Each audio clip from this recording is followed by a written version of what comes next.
Olá, pessoal! Tudo bem com vocês? Finalmente saiu a primeira parte da nossa mini oficina de interpretação da linguagem corporal. É claro, né?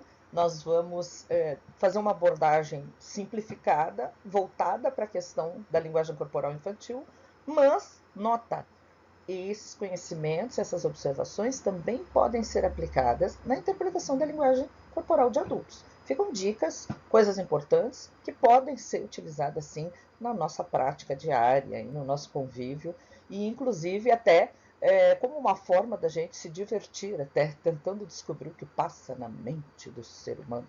Vamos lá? Eu coloquei uma síntese aqui do meu currículo, porque muitas pessoas estão acessando a nossa página e ainda não me conhecem, né? Então, meu nome é Cláudia, eu sempre me defino, né, como orientadora educacional das redes pública, municipal e estadual. Eu tenho quase 28 anos de carreira, né? E sou uma pessoa muito realizada na minha área. Eu procuro sempre investir em cursos de formação e capacitação que me permitam tornar a orientação uma parceira direta do professor em sala de aula e também contribuir um pouco para a harmonia pessoal de cada um. Daí a diversidade de formações nessa área. Bom, começando a falar então sobre linguagem corporal. Nós temos um ponto assim fundamental para que vocês possam entender, que é essa questão do, da linguagem propriamente dita, né? O nosso corpo fala e nós falamos através do nosso corpo. Isso é uma coisa que precisa ficar assim bem compreendida por quem se interessa por essa área, por esse assunto, porque muitas pessoas acham, como é que eu vou saber se alguém está sendo sincero ou não? Eu consigo disfarçar. Eu vou dizer para vocês que disfarçar a linguagem corporal é uma coisa muito complexa e nem quem a conhece consegue muitas vezes disfarçar, porque os movimentos, na maioria das vezes, eles acontecem de forma inconsciente, tá? Então, como é que o nosso corpo fala? Nós temos aqui 4 tópicos, vocês podem ver aqui ao lado, né, que eu listei. 4 tópicos que abordam essa questão da nossa linguagem corporal. De que forma ela acontece? Bom, em primeiro lugar, expressando as nossas emoções. Claro, quem é que já não teve essa experiência de ver um filho chegando da escola com uma expressão, com uma postura diferente e olhar para ele e dizer: o que aconteceu hoje? Né? Ou ver um aluno chegar na sala de aula diferente daquilo que ele é habitualmente, e aí a gente olha e diz: ué, né? Tu tá bem? Aconteceu alguma coisa? Então, na realidade, as expressões corporais, elas traduzem muito o nosso sentimento. Por isso que em determinados momentos a gente entra num lugar onde algumas pessoas já estão ali interagindo e a gente diz: nossa, que clima estranho que está né, aqui nesse lugar. Por quê? Porque as pessoas estão expressando as suas emoções, mesmo que não utilizem para isso as palavras, tá? Bom, segundo aspecto, a nossa aparência, né? Então, é claro que se a criança chega em casa, né? Eu costumo dizer que toda mãe já nasce, né, dotada de um scanner visual, né? Então a gente escaneia a criança quando chega, principalmente, né, os menorzinhos, né? O que acontece? A gente olha para a aparência da criança e a gente já sabe o que aconteceu, né? Ou a gente já consegue perceber se ela brigou, se ela se desentendeu, né?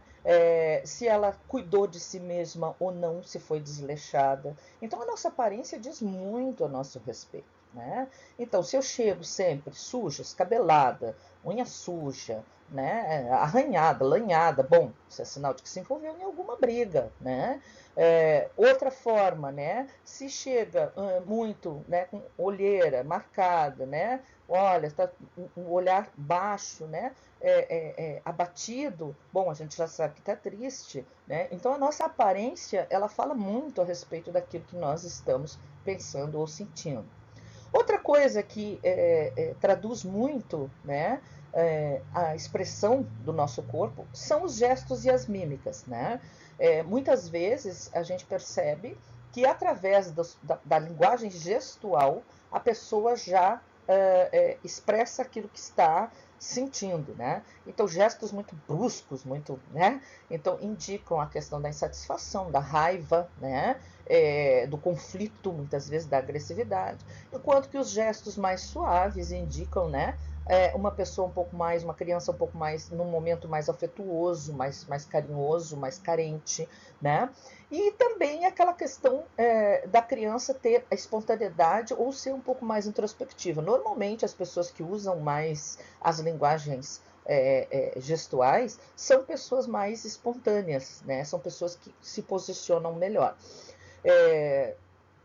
De outro ponto, aqueles que são um pouco mais introspectivos, mais introvertidos, a gente percebe que muitas vezes estão com as mãozinhas para trás ou com os bracinhos, né, com as mãozinhas cruzadas, né, ou a mão no bolso, porque muitas vezes não querem deixar as emoções falarem por si só. Tá?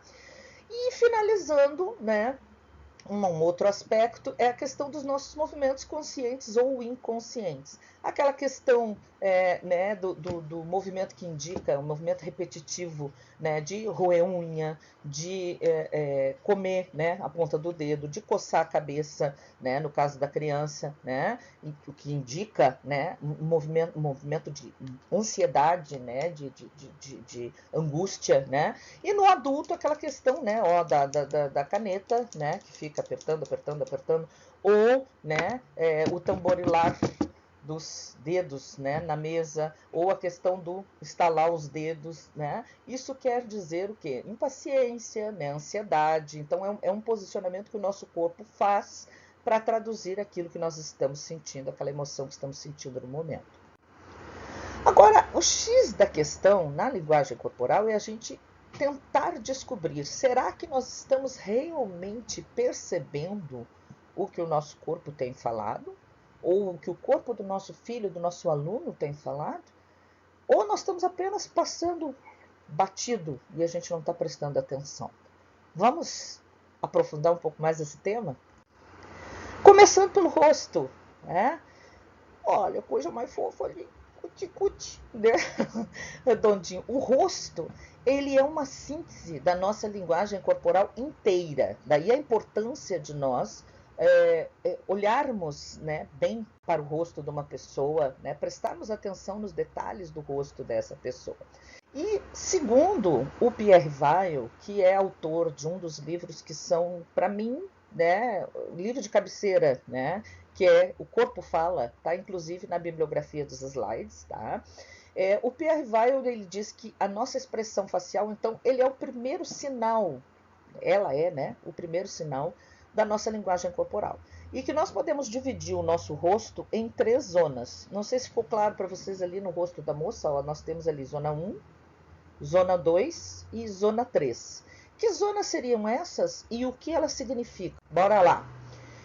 Da altura da testa até os supercílios, essa região aqui, seria a imagem da inteligência. Aí alguém vai fazer uma brincadeira comigo, vai dizer: ih, Cláudio, você está querendo dizer que a pessoa que tem a testa maior é mais inteligente?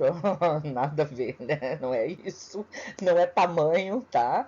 Mas indica o quê? No momento em que nós estamos usando mais o nosso raciocínio.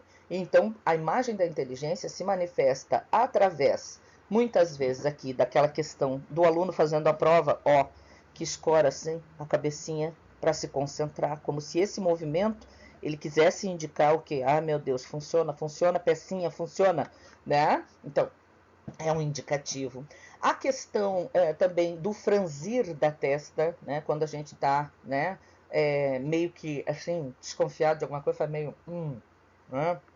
Aquela coisa meio, né? Das ruguinhas da testa, né?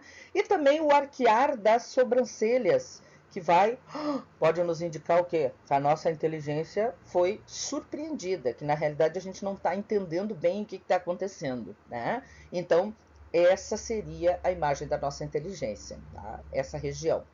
Depois nós temos a segunda região, a região 2, que é formada então pelo nariz e pelas faces, aqui a bochechinha, né? Então, o que representa, tá? Na vida da criança, na vida do aluno? Bom, a criança, gente, ela já não, por natureza, ela é muito franca, né? Mas, assim, quando o momento exige que ela entre num conflito, digamos assim, moral, sensível das suas emoções, o que pode acontecer? Ela pode ruborizar, é a questão de ficar com a bochechinha vermelha, empalidecer, se é alguma questão muito chocante, surpreendente, uma coisa horrorosa, né? E também essa região do nariz aqui pode coçar, pode dar uma, ai meu Deus, né? Não sei o que eu faço, né? Porque a respiração, de uma maneira geral, fica alterada quando há algum tipo de questão envolvendo a nossa moralidade, a nossa sensibilidade. Então, quando emocionalmente nós estamos mais sensíveis, mais emotivos, essa região é a região que manifesta isso no rosto, certo?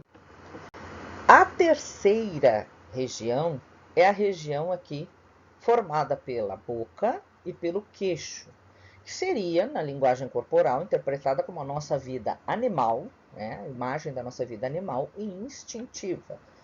O que eu posso visualizar no rosto de uma criança, de uma pessoa, através dessa imagem? Bom, isso seria a questão do uso do impulso, a impulsividade, nossos instintos. Na criança, normalmente isso se observa através da mordida, nos pequenininhos, né? A questão também das palavras, né, ditas sem filtro, digamos assim. A questão da salivação, né, da baba, né, no caso da fome, no caso da angústia, no caso de não estar se sentindo bem, né? E também a questão, naqueles que são maiorzinhos, do, né, da, morder, né, a boca, num sinal assim de ansiedade, de angústia, ou no intuito também de frear aquele impulso. Às vezes a gente vê, inclusive nos maiores, aquela questão do, né, de colocar a mãozinha, né, sobre a boca, quer dizer, tipo, eu tenho vontade de fazer alguma coisa, mas vou tentar me controlar. Então essa seria a terceira zona. E finalizando, nós teríamos uma síntese dessas três zonas, ainda seguindo, né, o Pierre Weil, que seriam os olhos, né? Então, os olhos seriam um conjunto, um resumo, digamos, de todo o nosso rosto, de todas essas zonas, de todas essas expressões, tá? Seriam o centro da nossa comunicação.